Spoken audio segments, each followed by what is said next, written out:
Kusamehe ni jambo zuri, lakini huja lazimisho ukisamehe lazima usahau ulichofanyiwa. Unaweza samehe lakini huwezi sahau yote uliofanyiwa, huwezi. Na dini hii haikuambii usahau, kwa sababu unatakikana ujifunze na kila mmoja. Juzi kuna msemo nilisoma mahali unasema, katika dunia hii mtu mbaya atakupatia funzo, na mtu mwovu atakupatia experience, na mtu mzuri atakupatia furaha, na mtu bora zaidi atakupatia memory, kwa sababu siku zote kizuri hakiozi, si ndio? Lazima utakikumbuka. Kwa hiyo wewe umeambiwa usamehe, lakini hujalazimisha usahau.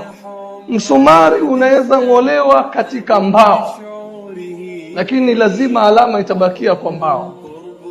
Na moyo huu unaumizwa sana, na silaha pekee ya kujeruhi nyoyo zetu ni maneno. Ndio mshairi akasema, jirahatu sinani laha iltiamu wala yaltamu ma jaraha lisanu. Jaraha zinazotokamana na silaha, mkuki, mshale, laha iltiamu, huenda zikapona, na hata kama zinapona ndio kovu inapatikana, lakini machungu ushasahau.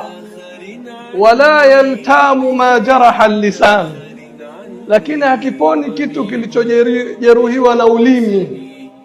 Sasa kwanza unatakikana usamehe, si lazima usahau ulichofanyiwa, ili ujifunze na kile ulichokufanyiwa. Experience is the good teacher. Alafu kitu cha pili, kumsamehe aliyoomba msamaha ni jambo zuri, lakini kumsamehe ambao kwamba hajakuomba msamaha ni jambo zuri zaidi. Angalieni hapa tukiongelea kuhusu akhlaq. Mtume sallallahu alaihi wasallam alipoenda Taif, wale watu wakataa kumpokea. Mtume akawaambia, basi nistirini, msiwaambie Makuraish. Wakatoboa siri, kisha baadaye wakampiga mawe Mtume sallallahu alaihi wasallam. Lakini mwisho Mtume alinusha mikono. Ilikuwa tunadhania angewaapiza kwa mabaya walioyafanya, lakini alisema maneno, Allahumma ighfir liqaumi fa innahum la ya'lamun.